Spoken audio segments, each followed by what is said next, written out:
Good afternoon, everyone, and thank you for joining us for our first live event of this year. We're excited to begin hosting these webinars so you all can stay engaged with what's going on in Bhutan and with the Bhutan Foundation. My name is Tsering Yangzom, and I'm the Director of Programs and External Relations at the office based in Washington, D.C. And I'm really excited about facilitating today's event. I want to firstly acknowledge our partners at NASA Develop who have made it possible for our Bhutanese students to intern there this summer.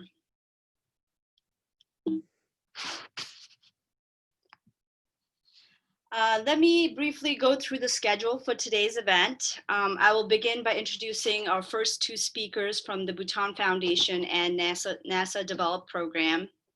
Then I will have our students from the program make their presentations. Then you will all have an opportunity to ask some questions. And then we'll close out today's event with some closing remarks from all our partners. This slideshow just shows you how to ask a question during the Q&A session. So please press the Q&A button as shown in this slide and type in your questions in the box. And if you are unable to find that, you can feel free to send us a chat as well. And when the questions are asked, I will be asking the questions to the panelists because the attendees will not be able to talk. And then our panelists will unmute and answer your questions. So let me begin by introducing our first speaker, Mr. Tawang Wong Chuk, the Executive Director of the Bhutan Foundation. Tawang is a conservation biologist by trade, but is now leading the Bhutan Foundation as our Executive Director and based in Washington, D.C. As a young undergraduate student, Tawang was working in Yosemite and the Grand Teton National Parks during his summers. He graduated from the University of Maryland in College Park and then returned to Bhutan and worked for the Bhutanese government's Nature Conservation Division. He was actively involved in the extensive protected area management system as one of the first park managers in the country. He was also later coordinated the WWF International Global Tiger Program covering many tiger range countries throughout Asia. For his doctoral research in wildlife biology at the University of Montana, he traversed the mountains of Bhutan collecting snow leopard scat for genetic analysis. Tawang is also the first National Geographic Explorer for Bhutan and a member of the Explorers Club and also serves on the board of the Bhutan Foundation and the Snow Leopard Conservancy. So here is Tawang.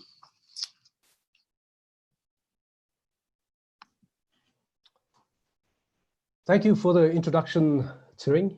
Welcome and kuzo zampola, or good health to all of you. A very appropriate Bhutanese greeting during these challenging times that all of us find ourselves in, both in Bhutan, in the US, and everywhere else. We hope that you and your families are safe and well, and we're very glad that you're able to join us for this very exciting webinar today. First, a little bit about the Bhutan Foundation. The Bhutan Foundation is a US-based nonprofit with offices in Washington, D.C. and in Thimphu, Bhutan.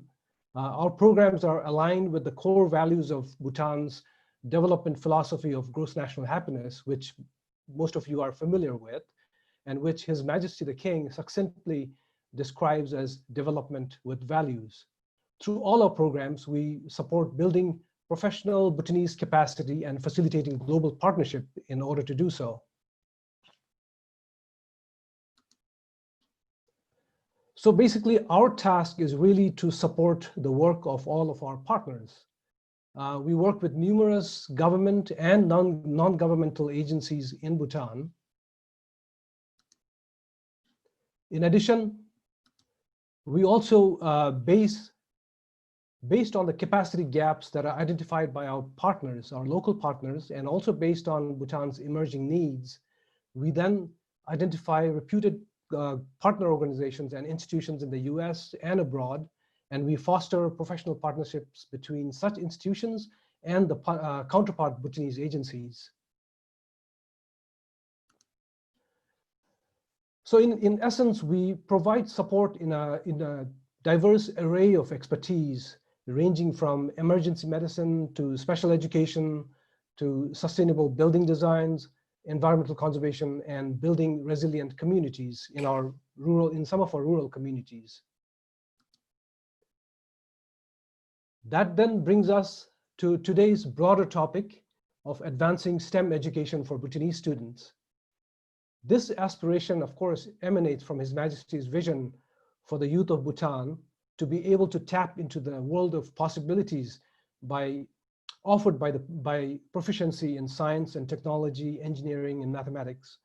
Towards that, the Bhutan Foundation is facilitating support at a couple of different levels. 3 in particular stand out. For education, for instance, we are supporting a partnership between the Royal University of Bhutan, the Royal Education Council, and the European Council for Nuclear Research, CERN, the Life Lab Foundation, focusing on STEM teaching methods and pedagogy for educators, science educators in the high schools.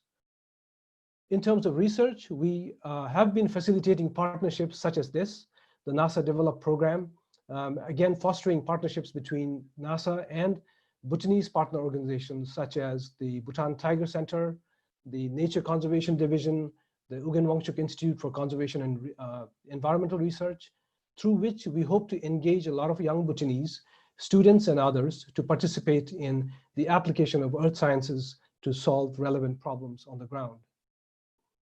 In terms of innovation, presently we are facilitating support from the US State Department to establish a super fab lab in Bhutan in collaboration with MIT and the Fab Academy.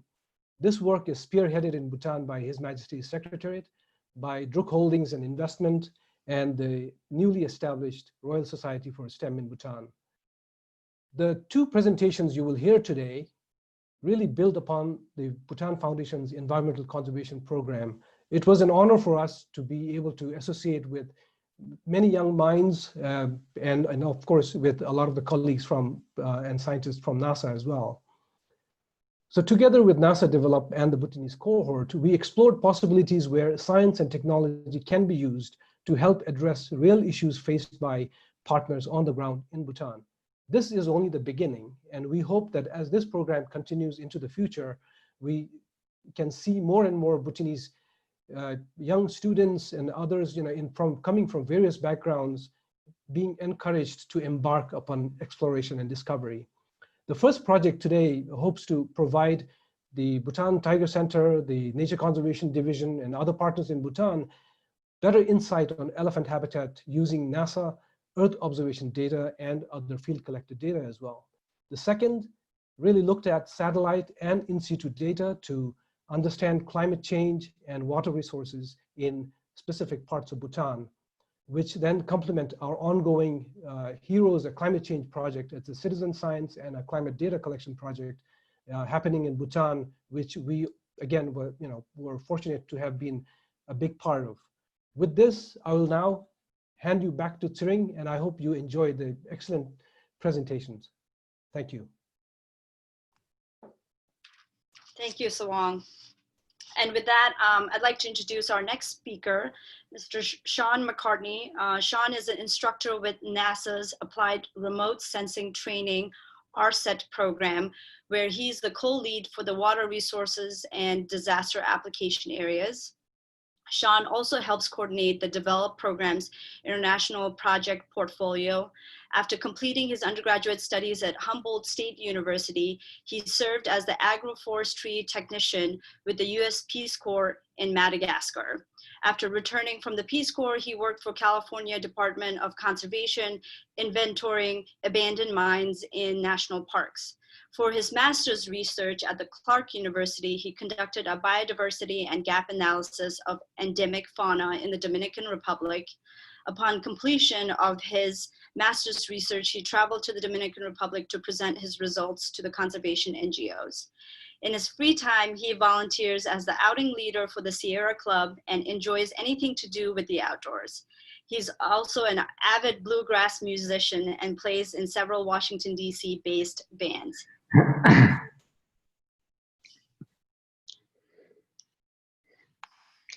Thank you, Seren, for the introduction.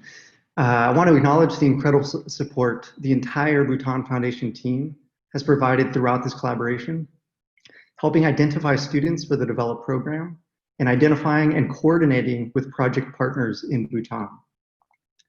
It has been an enriching partnership, and we hope to build off the successes from this summer over the coming years. The following slides provide a background on the Develop program and where it fits within NASA's greater Earth Science division.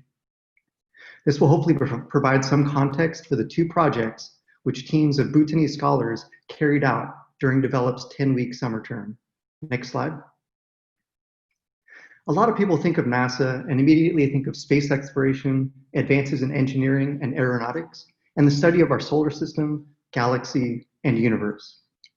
NASA's Earth Science division advances the understanding of the Earth as a system to improve the quality of life on our home planet. NASA's Earth Science division conducts and sponsors research, collects new observations, develops technologies, and extends science and technology education to the global community.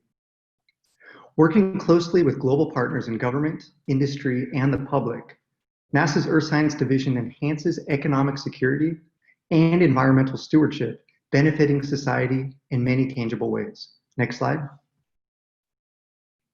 One of the ways NASA achieves this is through a coordinated series of polar orbiting and low inclination satellites for global observations of the land surface, biosphere, solid Earth, atmosphere, and oceans. These platforms enable an improved understanding of the Earth as an integrated system. As a commitment to providing information and resources to the Earth Science research community and the general public alike, all data collected from these platforms are freely available to the public. Next slide. Under the Earth Science division is the Applied Sciences program. The Applied Sciences program works with individuals and institutions, both domestically and worldwide, to inform decision-making, enhance quality of life, and strengthen our economy. The program builds meaningful partnerships with government, industry, and nonprofits to power innovative projects that use data from NASA's Earth-observing satellites to make better life decisions right here at home. There are 8 thematic areas within the Applied Sciences program, ranging from agriculture and food security, health and air quality, to disasters. The 2 Bhutan projects we'll be learning more about conducted feasibility projects within the ecological forecasting and water resources application areas.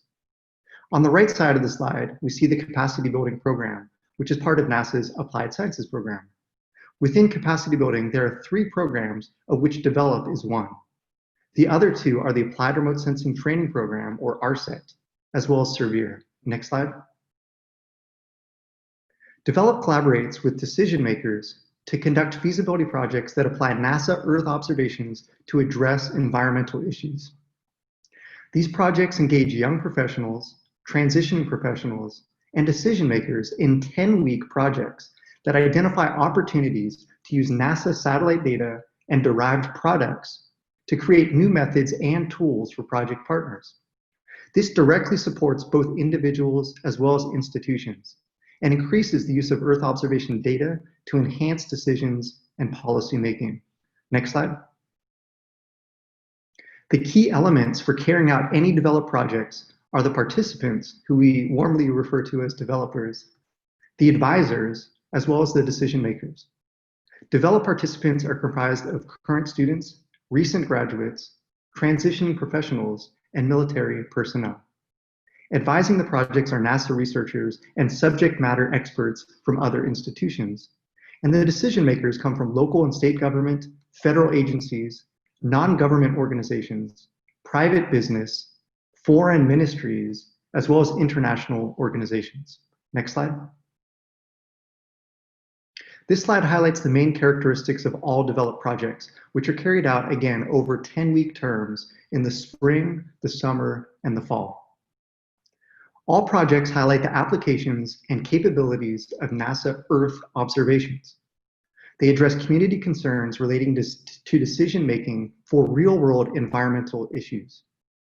Every project partners with organizations who can benefit from using NASA Earth observations to enhance their decision-making. They align with at least one of the 8 applied sciences program thematic application areas. Research is conducted by interdisciplinary teams under the scientific guidance of developed science advisors and mentors from NASA and partner organizations. And every project creates a comprehensive set of deliverables. Next slide. The benefits of partnering with Develop on a 10-week feasibility project are: partners receive an introduction to NASA Earth observations for environmental decision-making. Feasibility projects are completed and delivered in 10 weeks. Projects are conducted by a team of early career professionals. And project deliverables using GIS and remote sensing are applied to community concerns. These are not research projects in the pursuit of science, but to better enhance the decision-making of project partners. Next slide. If you have any questions or want to learn more about the program, below is a link to Develop's website, as well as my contact information and the email for Develop's project manager, Amanda Clayton. Next slide. Today, we are here to recognize the outstanding work carried out over Develop's 10-week summer term by 2 Develop teams comprised of Bhutanese scholars. These are the first teams to go through the Develop program, strengthening foundations in STEM through expanded use of NASA Earth observations. I know we are all looking forward to hearing from the students what they achieved this summer and learn more about their experiences participating in the Develop program. As Tawang discussed earlier, these projects are part of a multi-year effort to strengthen the foundations of science, technology, engineering, and mathematics in Bhutan through expanded use of Earth observation information and data. The first project we'll be hearing about is from the Southern Bhutan Ecological Forecasting Team. They partnered with the Bhutan Foundation, the Nature Conservation Division, and the Bhutan Tiger Center to assess elephant habitat suitability in southern Bhutan. The second project we'll be hearing about will be from the Bhutan Water Resources team. The team partnered with the Bhutan Foundation, Ugan Wangchuk Institute for Conservation and Environmental Research, and the Karuna Foundation to assess trends in precipitation, temperature, and phenology in Bhutan to assist the HEROES project. It is now my honor to introduce the Southern Bhutan Ecological Forecasting Team to learn how they utilized NASA Earth observations to assess elephant habitat suitability in southern Bhutan. Thank you, Sean. I do want to show our 5 presenters today, led by Chen Chuk, who is a recent graduate, and then the rest of Tashi, Kinle, and Sonam are all currently studying at the University of Texas in El Paso. So I'll pass this on to Chen. Perfect. Thank you so much, Oter. Hello, everyone. And I just wanted to say thank you so much for joining us today and giving us the pleasure of presenting our work from the summer. As mentioned, my name is Chen Chuk, and along with Tashi Choden, Kunle Pemdem, Sonam Choden, and Kyaelzang Jigme, we are the Southern Bhutan Ecological Forecasting Team. And today we'll be talking to you about the work we did this summer looking at habitat suitability for Asian elephants in southern Bhutan using NASA Earth observations. Next slide, please. So the diverse landscapes of Bhutan host a rich biodiversity of animal and plant species. Asian elephants are a flagship species and are environmental engineers whose conservation is essential for the functioning of Bhutan's subtropical forest ecosystems. Since 1986, the Asian elephant has been listed as endangered on the IUCN Red List, as their population has declined by at least 50% over the last 3 decades. The Asian elephant faces threats of extinction throughout its range, mainly due to human-elephant conflicts. The elephant population is distributed throughout the Indian subcontinent and Southeast Asia. There has been an increase in incidence of human-elephant conflicts due to recent clearing of forests, creating close proximity of human settlements to forested areas. These conflicts lead to retaliatory killing and injury of elephants, and also results in farmers in the south risking their annual harvest as well as their own lives. In 2019, Bhutan implemented an elephant conservation plan with 8 stated objectives, including prevention of habitat loss and improvement of the existing habitat condition. Next slide, please. So this summer, we partnered with the Bhutan Foundation and the Bhutan Tiger Center to address this issue. We integrated NASA Earth observations and other available resources in order to acquire information on land cover change and elephant habitat suitability along the southern border of Bhutan. We focused on this area with a specific interest around the Gyalafou region, a fast developing town with an increasing number of human-elephant conflicts in recent years. We referenced data from 1999 to 2019 to cover a 20-year time span for the study period. Next slide, please. We used elephant occurrence data and environmental variables to model current and future suitability of the habitat for migrating elephant populations. Our objectives were to produce land use and land cover classification maps to serve as reference for historical land use trends for our study period.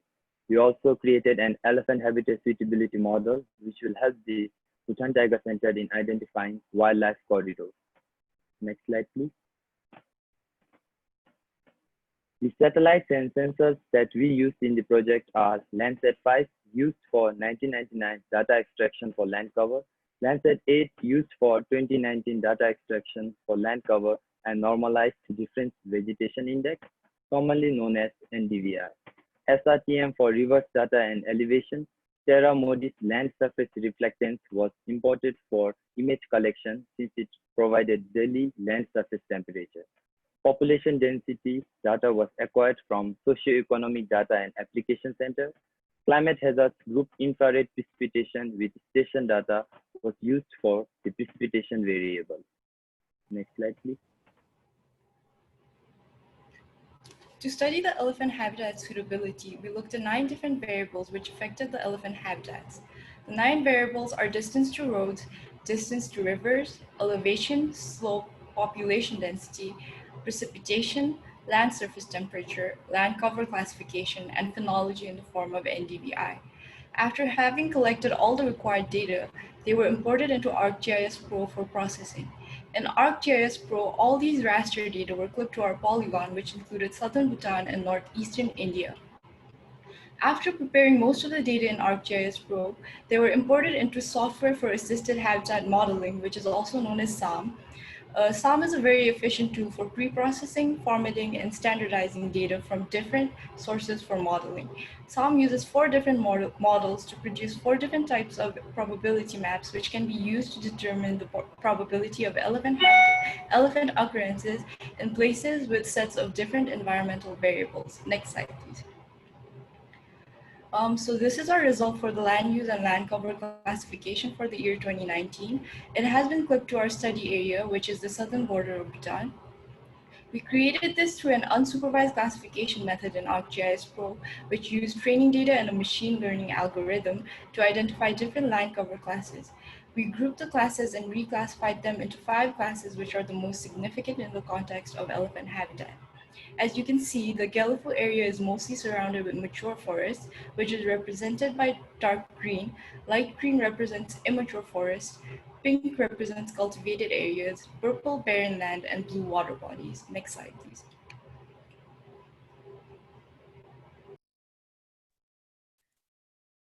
Using 4 models in SAM, we generated 4 different elephant habitat suitability maps.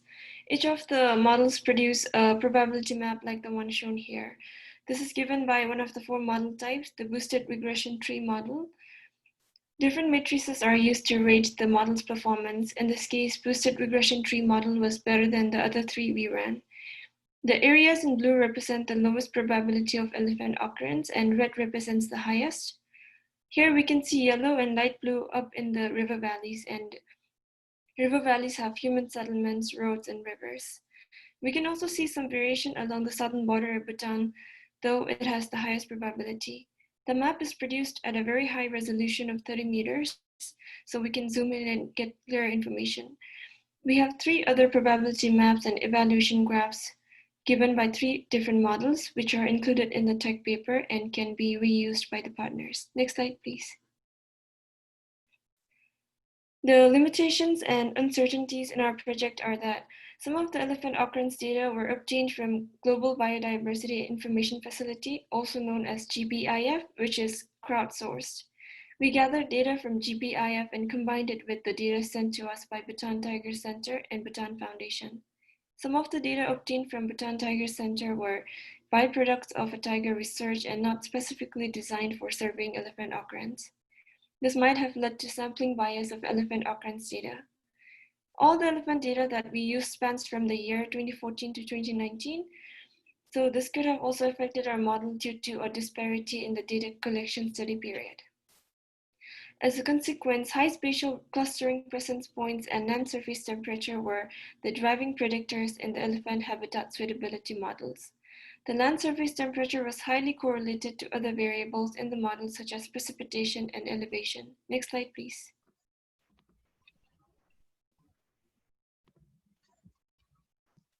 From our 10-week project, we can conclude that land surface temperature, slope, and elevation are highly correlated predictors in the model. Suitability maps suggest where more camera traps can be installed to expand understanding elephant habitat. Results indicate the importance of roads, waterways, forest cover, and land surface temperature to elephant occurrence. The project yielded methods, maps, data products, and documentation that is being provided to the project partners at the Bhutan Foundation and Bhutan Tiger Center for reducing human-elephant conflicts and aiding wildlife management. Next slide, please. From our 10-week project, moving to the future work, a follow-on project is recommended to build upon results, products, and capabilities resulting from our initial study. Additional data collection and analysis of the elephant field survey data is needed to provide improved information on elephant occurrence. Additional investigation is needed to access the value and quality of modeling inputs and outputs, including the accuracy of the land use and land cover map generated in our project. Most of the data we used to set up our habitat suitability model are for the year 2019, so the future participants could gather data for different years to compute results on SAM and have a variety of results to compare and contrast. They could also test other variables like tree cover layer and elephant disturbance on land. Improved models, methods, and data products can be provided to project end users building off results for the initial study. We hope that our work will be used to build upon to improve decision-making capabilities of the Bhutan Tiger Center and help in future conservation efforts. Next slide, please. Lastly, the Southern Bhutan Ecological Forecasting Team would like to thank our science advisors, mentors, and our partners at the Bhutan Foundation and Bhutan Tiger Center for all their help in making this project possible. Thank you.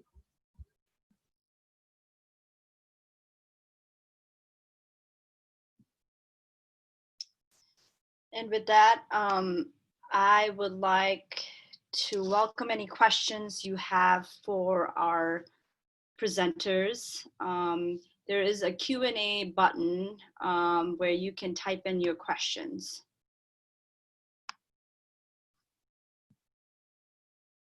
So if anyone has any questions, please feel free to type in the questions in the Q&A section.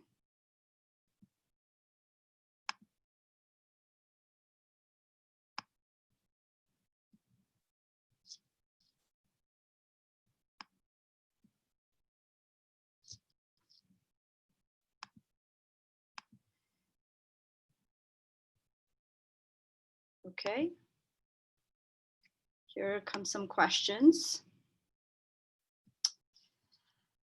So for the team, the first question is from Bob Brewer. The forest clearing referred to early in the presentation, was that actually in Bhutan or over the border?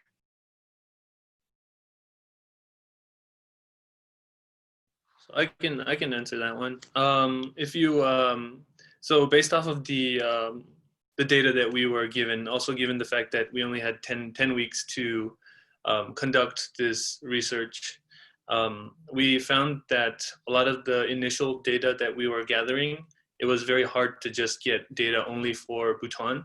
So we ended up having to expand our polygon in our study area just a tiny bit. So we were bleeding into India, the northern India border, just a tiny bit more. So if you looked at our maps that we had shown earlier, you would have seen that our polygon itself, the study area, the shapefile, it is southern Bhutan, but a lot of the data that we put into our SOM modeling, SOM models actually covers a little bit of India, so you might have been seeing a little bit of that as well. So it does cover a little bit into northern India, just so that we were able to get a large enough data sample size for more accurate results.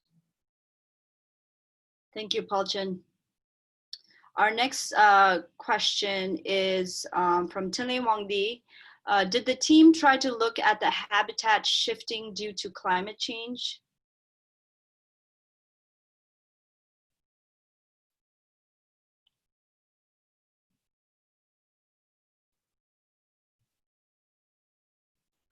I say that as well.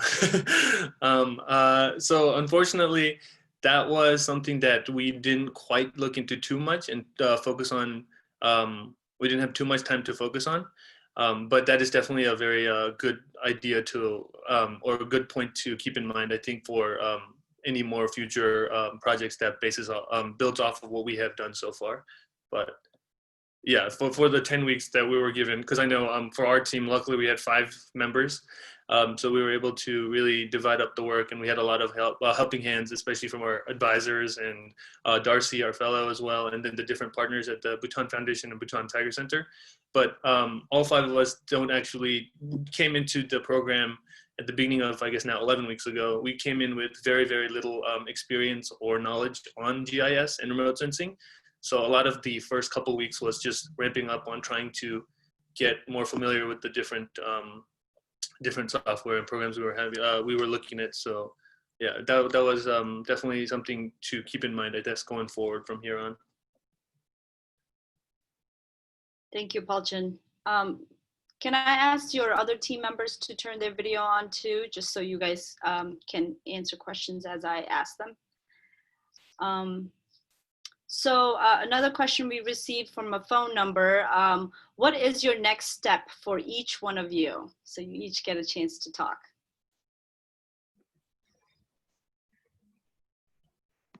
Paul-Chen, why don't you go first? Oh, okay. So for me, I'm a little bit, I guess, the odd sheep in the group, as everyone is still finishing up their undergraduate. Well, I graduated back in 2017. So since then, for the past 3 years, I've been working in sales and finance. And so now going forward, I'll actually be embarking on my MBA journey at the Nagoya University of Commerce and Business in Nagoya, Japan. So currently trying to figure out all the logistics of travel due to COVID, but definitely will be starting my classes, whether they're in person or virtually, soon. Thank you, Paul-Chen. Kyeolsung? As for me, like the person said, since I'm still an undergrad student, for me, my ultimate step would be to complete my graduation successfully. I have completed my 2 years of college life, so I'm yet to complete the next 2 years. So I'm just hoping I complete it effectively. Thank you. Sonam?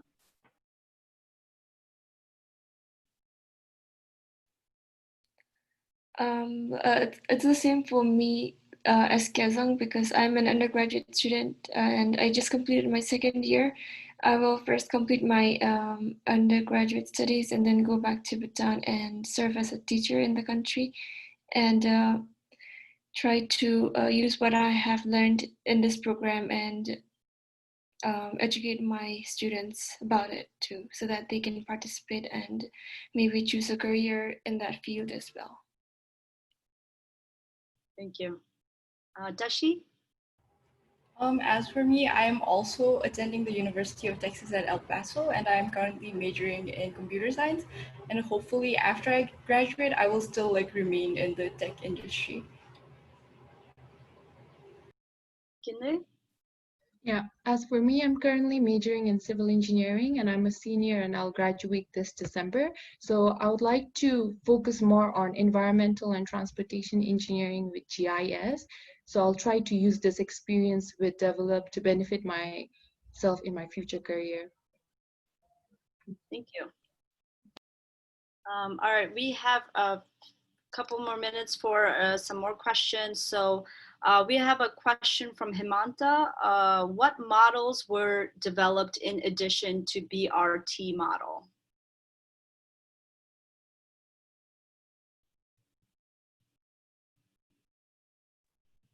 Sonam or Kinla, do you guys want to answer this one? Sure. Aside from BRT, we had GLM, random forest, and the other one was, we also did Maxent, but it's just for presence and absence data, so it wasn't really showing anything. And the other one was boosted regression tree, GLM, random forest, and Maxent. And then we had Mars as well. Oh, yeah, right.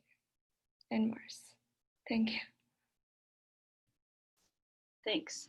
We have another question from Emma. How might interactions between people and elephants influence or add complexity to this data or any GIS analysis?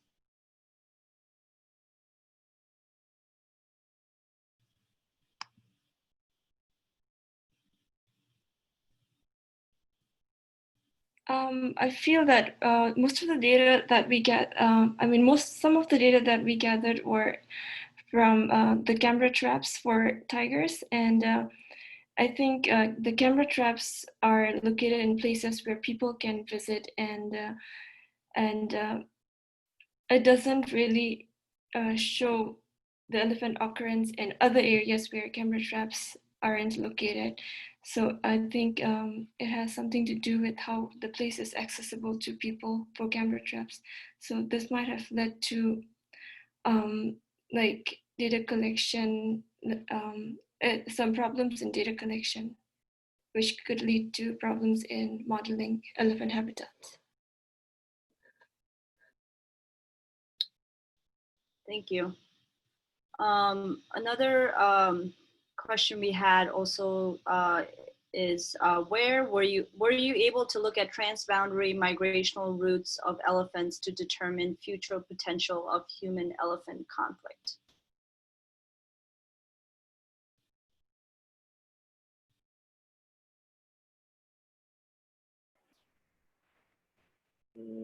Like I haven't run the STAR model for the elephant suitability modeling. Mostly I didn't work on the suitability model, but if just to add on, if the team wants to add on, I think we did look at the transboundary migrational routes because most of the elephant occurrence data that we got through observation sensors, most of those data were the occurrence points in India. And so we analyzed that, and the occurrence data that we wanted in Bhutan, the elephant occurrence data that we wanted to analyze in Bhutan were obtained from Bhutan Tiger Center and Bhutan Foundation. So through the analysis, I think we did cover both the migrational routes. Thank you, Gezang.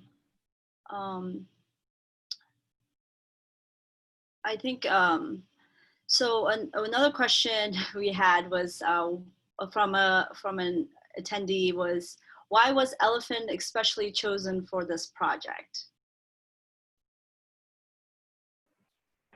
Through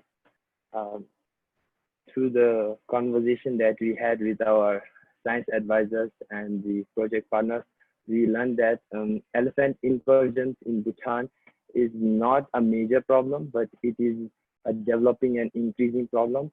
So that's why we chose elephant in order to tackle the problem before it gets to a major degree or a greater extent. So in order to prevent that problem, I think the project focused more on elephants in Bhutan, especially in the southern foothills. Personally, I'm from Gelefu, so I think the elephant incursion in southern Bhutan is a problem which has to be tackled. And through this project, hopefully we can do that. Thank you. Thanks, Kaizang, for sharing your personal experience as well. Okay, I have a question. I have time for one more question. This is from Pemdem. She says, it seems like you all got a head start in your careers for virtual teaming, which appears to be how the world will transform to for the future. What would you say is your key takeaway from this experience in how you collaborate across the globe, especially for your leaders like yourselves?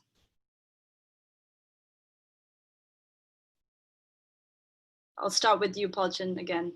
We can just go around. Sure. Yeah. Again, I mean, for me from this program, I'm very grateful that I was given the opportunity to be a part of this team and get to work on this project because, as I mentioned earlier, I had just left my career in finance or taken a quick break from it to focus on the GMAT and focus on my MBA applications. And this summer came around, and this program is like a 10-week program, so it worked out perfectly. Everything aligned, and I think what was most appealing about this program was especially the fact that pretty much it didn't require any base experience other than just the only requirement was that you should have a yearning to learn, pretty much. And like is the case with our team, I'm very proud of the project work and results that we were able to achieve together as a team. And none of us had any prior knowledge other than maybe having heard the word remote sensing or maybe even the acronym GIS before. So I think that was definitely a big takeaway from it, just being able to really, I guess, focus, especially being virtual as well. It was very, everyone was just present and very collaborative. And I think open communication is definitely the way moving forward, regardless of what field you're working in, I think. Thank you. Kaizang? Well, for me, I've learned a lot of basic GIS skills by participating in the various software carpentry workshops. The program has helped me get exposed to the world of GIS, but among all these skills, I feel the communication skill is the ultimate learning which I can take from my experience in develop, because the observations and results obtained through the develop programs are the consequence of a series of interactions among the project members. Being part of the project, I learned that effective communication is essential, and develop is a great platform to enhance communication among teams. Thanks.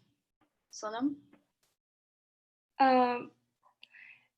From this project, I mean, before I worked on this project, I never thought that I would be a part of any NASA programs, and I never imagined I'd be here. But after having been a part of it and after having successfully completed the project, I feel very confident in myself and everyone who participated, and I feel like I can, if I'm able to do this successfully, I can do anything in the future. So I feel very motivated.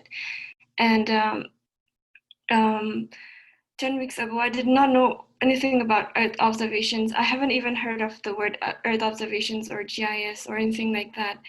And when I was applying for the project, I had to look all those things up and write about what I knew. And most of the things I wrote about was how I did not know anything. But after the 10 weeks, I now have improved communication skills and technical skills like the use of softwares like ArcGIS Pro, SUM, and Google Earth Engine, which I believe can be used in the future for different purposes, and not just for elephants, but to work on helping the community by implementing Earth observations and processing the data in these softwares. And I also learned about teamwork, research skills, and it has been a very intensive virtual learning and working experience for me. And I know more about professionalism. I connected with great people and learned about different opportunities for us in different NASA application areas. Therefore, the project has been one of the most beneficial and intensive learning period for me. And I'm really looking forward, I'm really happy for having been a part of it. And I also really appreciate all the people involved in this. Thank you. Thanks, Sonam. Tashi? So this 10-week program at NASA Develop has helped me grow like professionally, and it has provided me with valuable experiences. The whole experience has helped me understand the importance of remote sensing and Earth observations, and also the importance of women in the tech industry. But my major takeaway from this experience was that coming from such a small country, like it's impossible to I guess like it's very impossible to like dream about uh, actually like achieving those dreams. So my major takeaway was that this experience has like made me believe in myself and made me realize that that I have the capability to like reach such heights. So yeah, I think that's it. Thank you.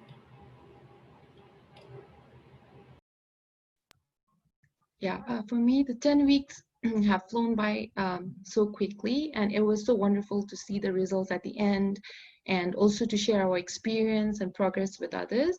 Working with Develop has not only advanced my understandings in Earth observations, but also helped me connect with people within the science society.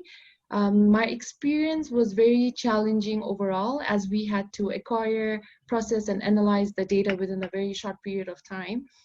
I've also gained essential skills like professional and communication skills so quickly. I've said this during my past presentations as well, and I'll say this again today, that if not for Develop, I wouldn't have gained these skills elsewhere so quickly. And I'm also very fortunate that I got the chance to work with Develop, as getting an internship for an international students in the US is not really easy. Yeah, that's pretty much it. All right, thank you. Thank you guys for your presentation. And with that, I'm sorry I couldn't get to all the questions today, but because of the time constraint and we want to be on schedule. And with that, I'd like to introduce our next team, our water resources team that's being led by Kinley Dorji. And the rest of his team are Tashi, Diki, and Tenzin. So with that, I would like to ask you guys to begin your presentation. Thank you. Hi, everyone. Thank you for joining us today. We're the Bhutan Water Resources team. My name is Kinley Dorji. My name is Tashi Kaneko. My name is Tenzin Wong. And I'm Diki Namgyal. Our team will be comparing and investigating climate variable data sets and trends in Bhutan to assess the HEROES project. Next slide, please. The study area of the project is the country of Bhutan, which is landlocked in between the countries of China, India, Nepal, and Southeast Asia. And our main focus is on the three districts located in the western part of the country, namely Casa, Thimphu, and Chuk, as it divides the country into three parts: north, central, and southern foothills.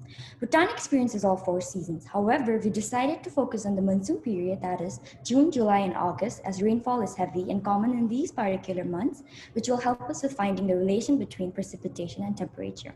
The period of the study is from 1996 to 2017, which is about 2 decades. Next slide, please.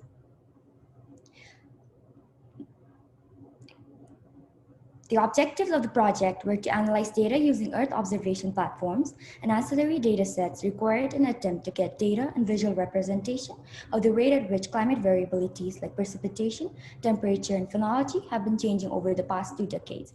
We also wanted to compare the ground data obtained from the hydrology and meteorological data sets with the satellite data in order to lay down foundation for future research. Next slide, please. Okay. Our partners for the project are the Bhutan Foundation, the Himalayan Environmental Rhythms Observation and Evaluation System, also known as HEROES, which is a citizen science initiative project, and Wanchu Institute for Conservation and Environmental Research.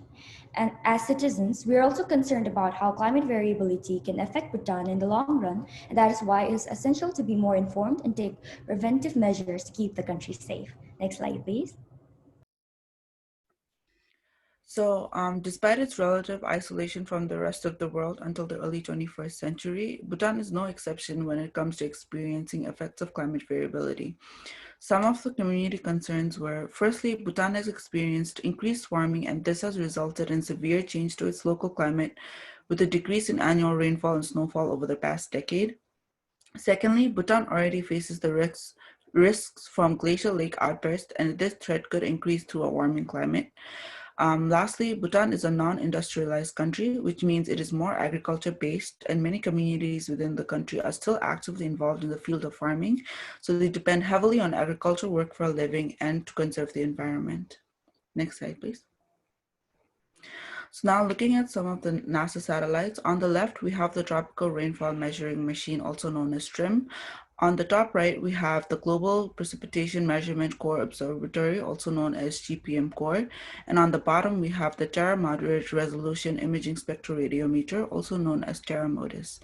So TRMM monitors and studies the tropical rainfall. CHIRPS uses TRMM data to assess trends in precipitation.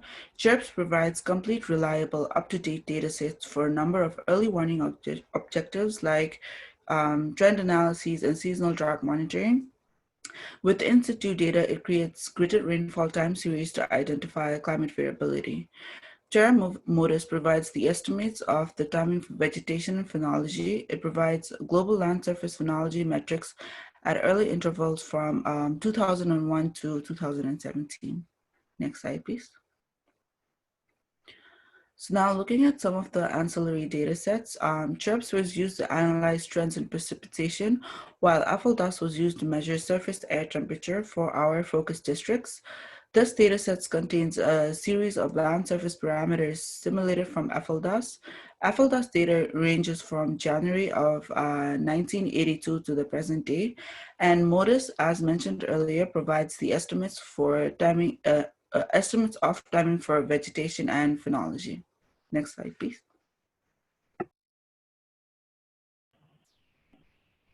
This flowchart explains how we use data from the ground and the satellite to investigate temperature, precipitation, and phenology. The in situ or the ground data for temperature and precipitation were acquired from Bhutan National Hydrology and Meteorology, and the phenology data was acquired from the HEROES project. For the modeled satellite data, they were acquired from CHIRPS, MODIS, and FLDAS using Google Earth Engine, where we funnel down the data using sums, means, and dates of the data to Google Earth Engine. Next slide, please.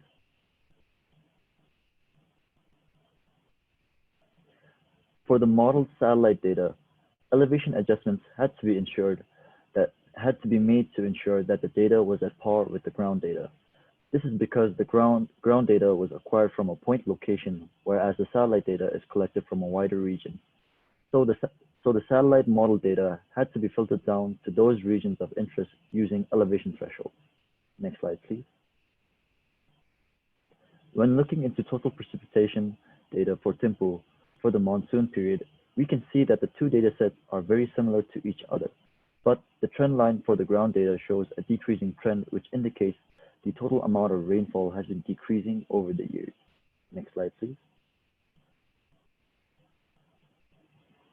Chuk shows the highest rainfall among the three districts. There is a mean difference between the two data sets, but this is due to the elevation variations and how the CHIRPS data is used to collect data from a wider region and is averaged out as compared to the data collected from the ground station, which is a point location. An interesting find is that both data sets show an increasing trend line, indicating that the total precipitation has been increasing during the monsoon period over the years for this region. Next slide, please. The Casa District was the district with the lowest amounts of rainfall during the monsoon period and with the highest elevation variations.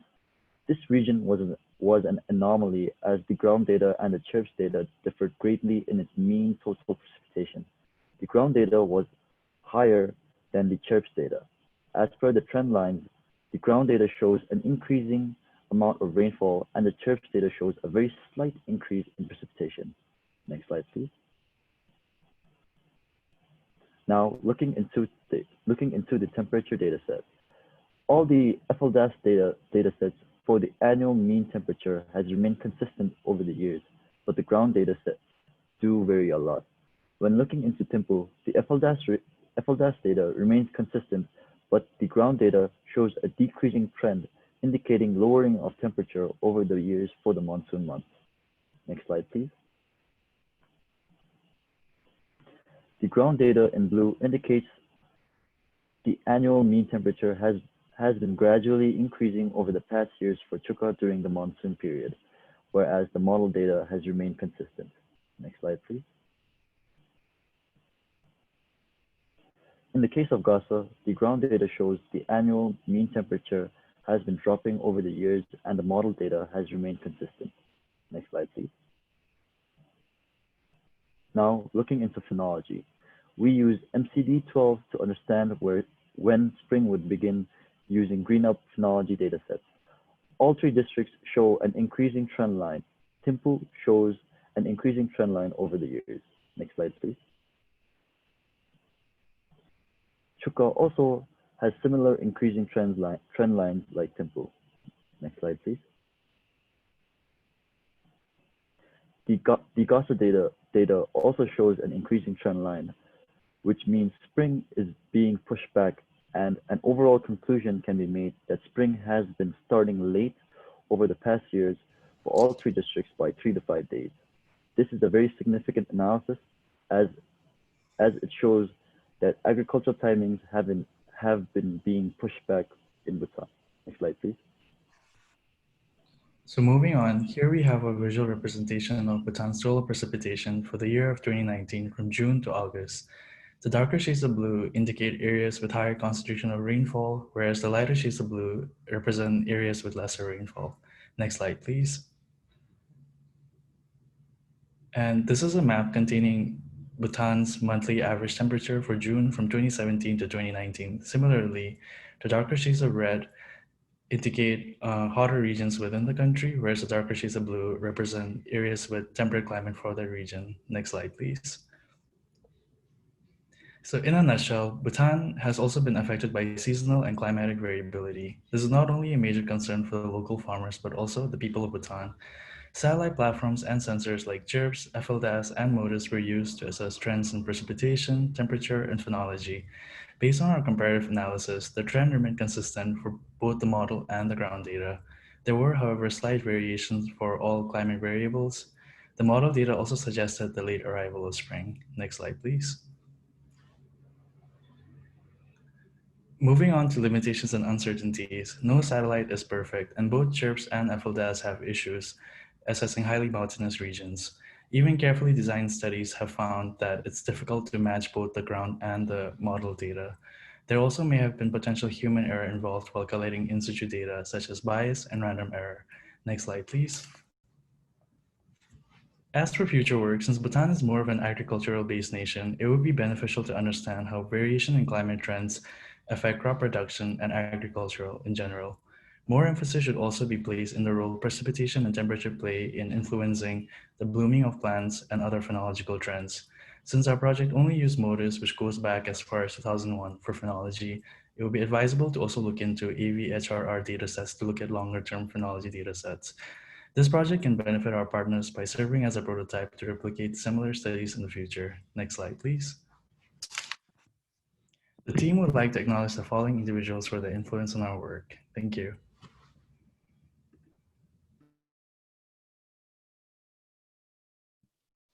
Thank you.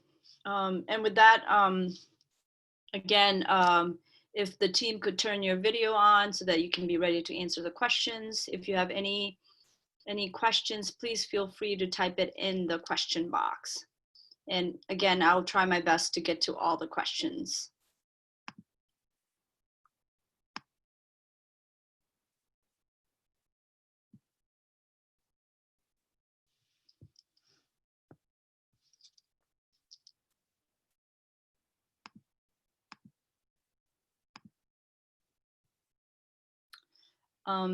We have our first question from Matthew. He asked, were there any findings that surprised you at all?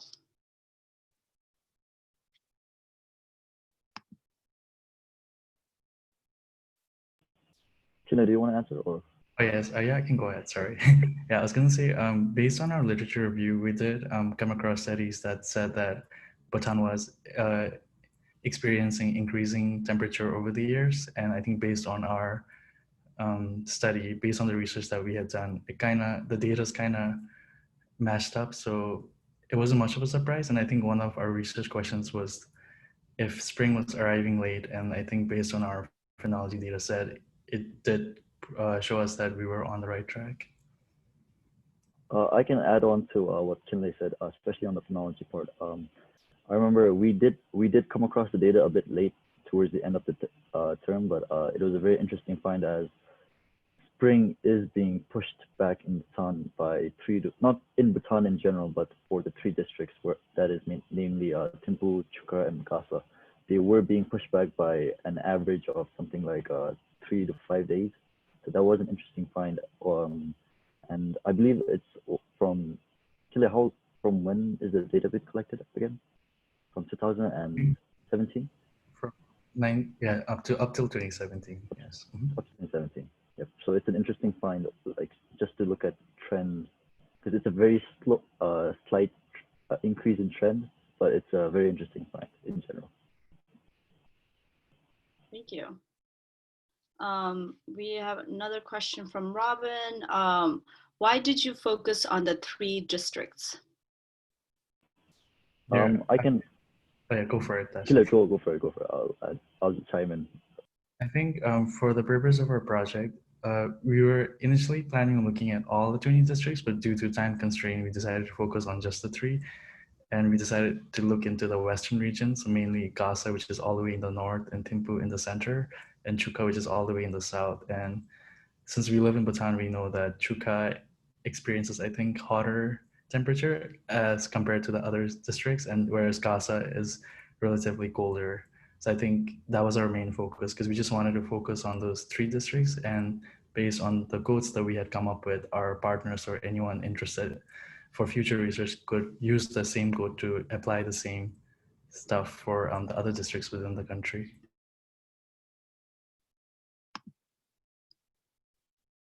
Thank you. So we have an attendee who's asking a question. A common limitation both groups saw was potential human bias and error. They said, how could this be minimized or accounted for in any future studies? I think the reason, yeah, go for it. No, it's okay, don't worry. Go for it. All right. I think the reason why we were comparing the model satellite data and the ground in-situ data was so that, because we wanted to make sure that both the data is aligned. So the model data would help to make up for any of the missing in-situ data. Because when we were looking at data from the National Center for Hydrology and Meteorology, they only had data collected from 1996, whereas with the satellite data, it can go back as far as 1981. So that would help us to make up for any of the missing data. Thank you. Okay, this question is for all of you.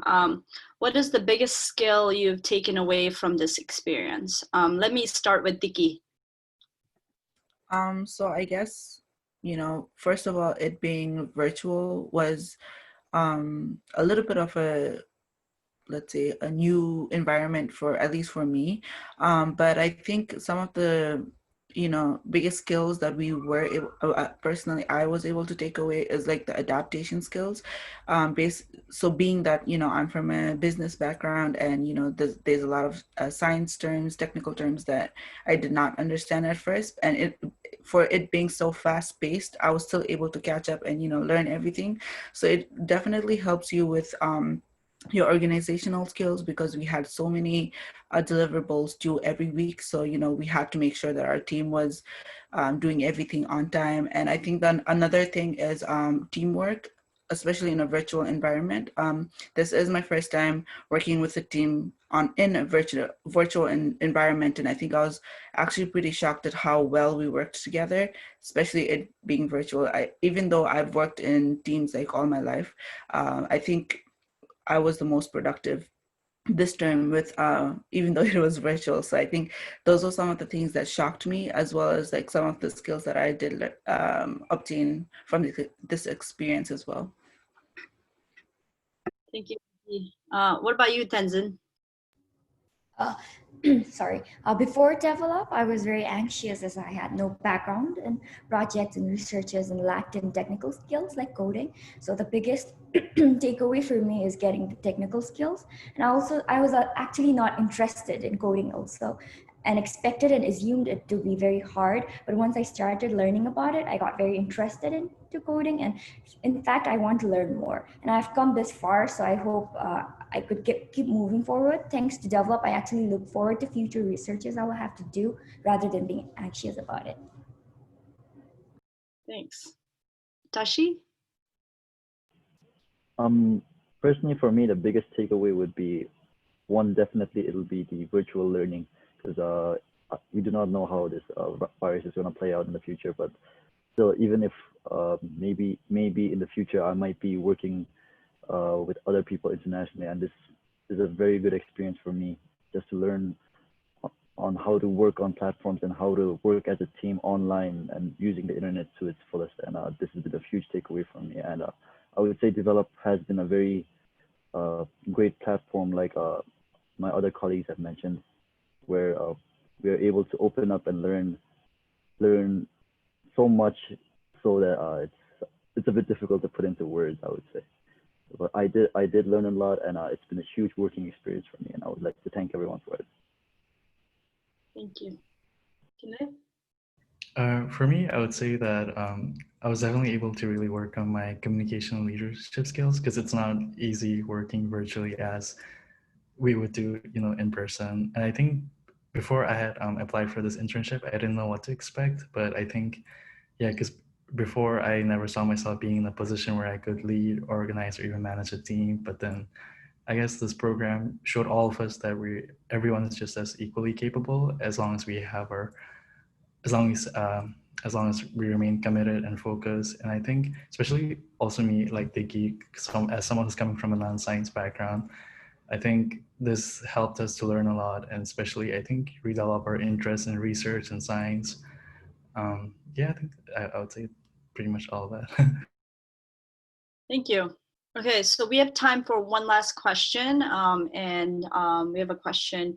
How could this research be adapted to help those in the agriculture sector in Bhutan? I can answer this actually. We did try to actually move into this question, but then again, due to the time constraint, we have been pushed back a little bit. So the furthest we have been able to get is just identifying the fact that there is climate change within Bhutan, but depending on the location itself. In the north, we have a decreasing temperature, but in the south, we have an increasing temperature. So we weren't able to connect the two properly, but I do feel that it'll be a very interesting research for future developers, especially who will be following Develop the next term, to learn about, because just by Bhutan being such a new country, especially in terms of looking at it in terms of GIS and Google Earth Engine, it's very interesting to look into it. So I think that it will be a very interesting find for our future developers, but we haven't been able to progress much on it. All right, thank you. I was just going to add on to that.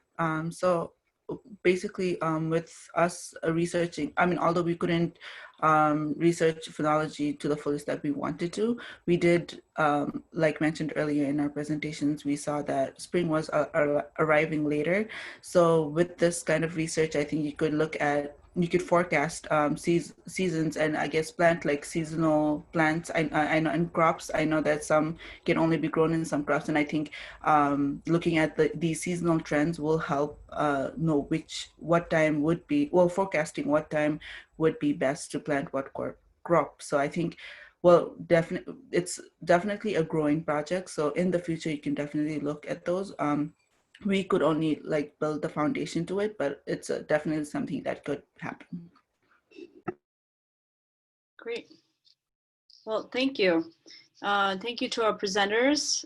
We really appreciate all the time and effort you've put in. I couldn't even imagine this when I was an undergraduate student, but I really appreciate all of you, your hard work and incredible work you've done. And also, I want to thank you guys for sharing this your work with us today. So in closing, I would first like to ask Dr. Diana Natalicio, President Emerita of the University of Texas in El Paso. Dr. Natalicio has been a key person and has done incredible work to bring our Bhutanese students to their campus. If it wasn't for that, our students would not be at Utep these last couple of years, and they know they have a number of students there. So with that, if I could ask Dr. Natalicio to say a few words.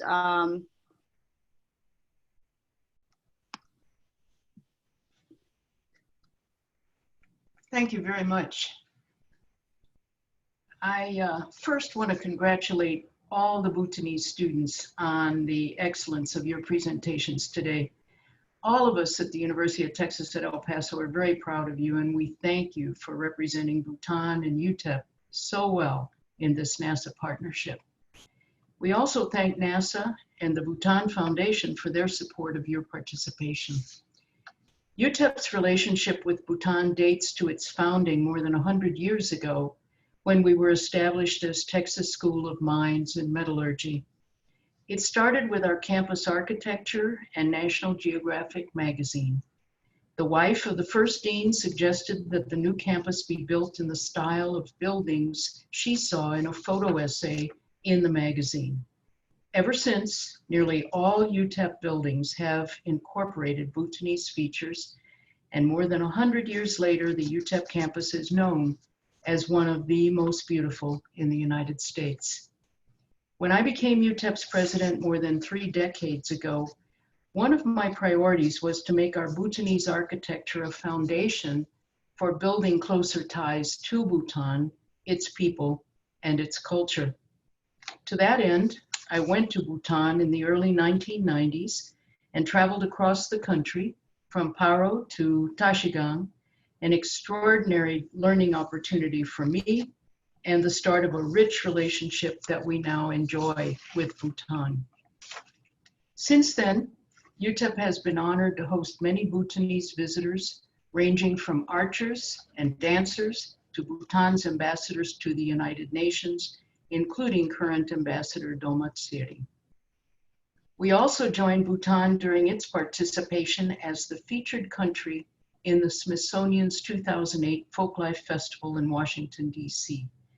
And we were deeply honored to be selected as the site for the beautiful Bhutanese temple that had been the centerpiece of Bhutan's exhibit on the National Mall.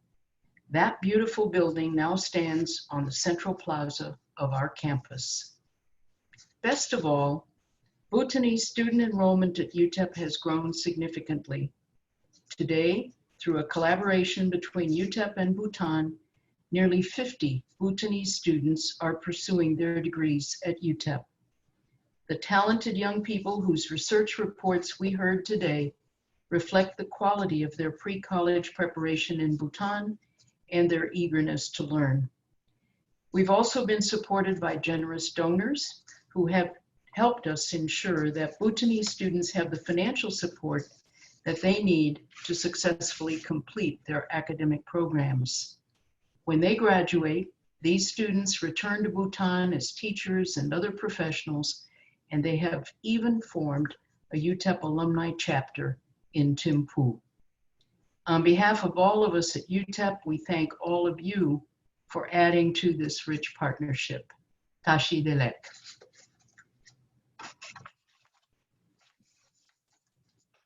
Thank you, Dr. Natalicio. We really appreciate all your efforts in bringing Bhutanese students to campus, to your beautiful campus, actually. I have had the opportunity to visit there once, and you feel like you're in Bhutan in the middle of the desert in El Paso. That's right. So with that, I would like to invite Sean, and then once Sean finishes, I think I would like to invite Tawang back to close us out for this webinar today. Well, first I want to thank Dr. Natalicio for those inspiring words. With having family in Texas and knowing I will get back there soon, I do look forward to visiting Utep's campus and seeing the great architecture and the special relationship that you've been able to form with the Kingdom of Bhutan and its citizens. So thank you for those words.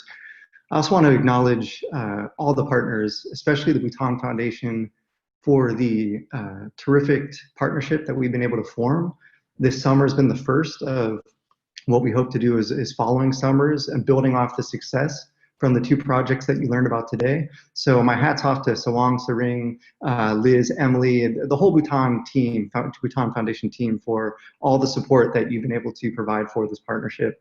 I also want to acknowledge UISER and the Karuna Foundation for the support that you've been able to provide over these this first of hopefully several more developed terms building STEM within Bhutan students. So thank you.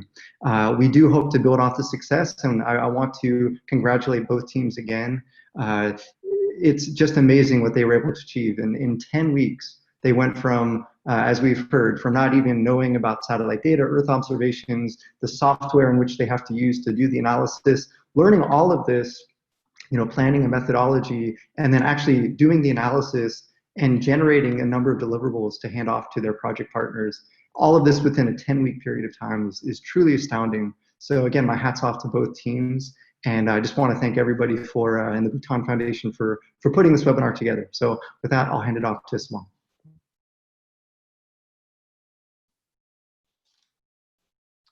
Thank you, Sean. And thank you, Dr. Natalicio. Thank you to all the team members from NASA Develop who are attending, and of course, all of you who are attending. And then lastly, but most importantly, I think to all the presenters today, especially the Bhutanese cohort that gave us such interesting insight into what's happening in our natural world and what is possible with data that can be remotely sensed. For us at the Bhutan Foundation, this has been a great honor to be a small part of. Again, as I mentioned earlier, our role behind the scenes from the back is to facilitate these kind of initiatives, and it was such a pleasure for us to do that. We also wanted to make sure that we focused on issues that are relevant to Bhutan, issues that are important to Bhutan, and our interest as Kezang Jigme, who is from Gelifu, as part of that Southern Bhutan Ecological Forecasting team might say, is this increasing elephant problem in elephants coming into Gelifu, and while on the one hand we have such excellent conservation ethics and policies and all that, at the same time, our people do have to struggle, and it's a challenge in an ever increasingly developing world.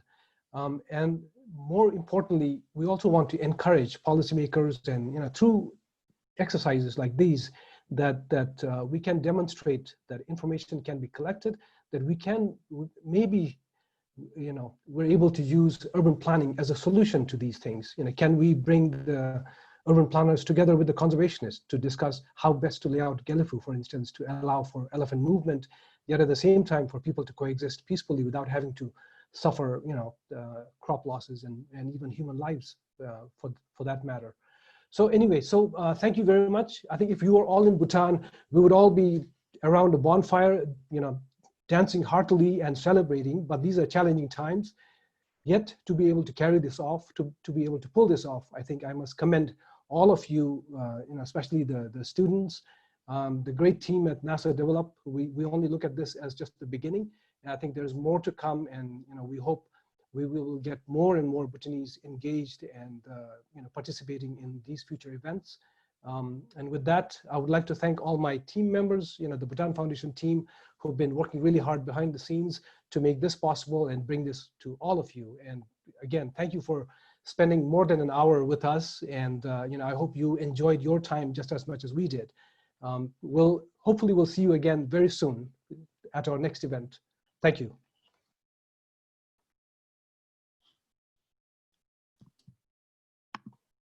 Thank you, Tawang. I just want, in closing, if you need any information on the Bhutan Foundation, on our other projects, please feel free to visit our website or contact us by email or phone. We are looking forward to doing more webinars like we have today, and we hope we will see you there. All right, thank you to all our friends and partners. Bye.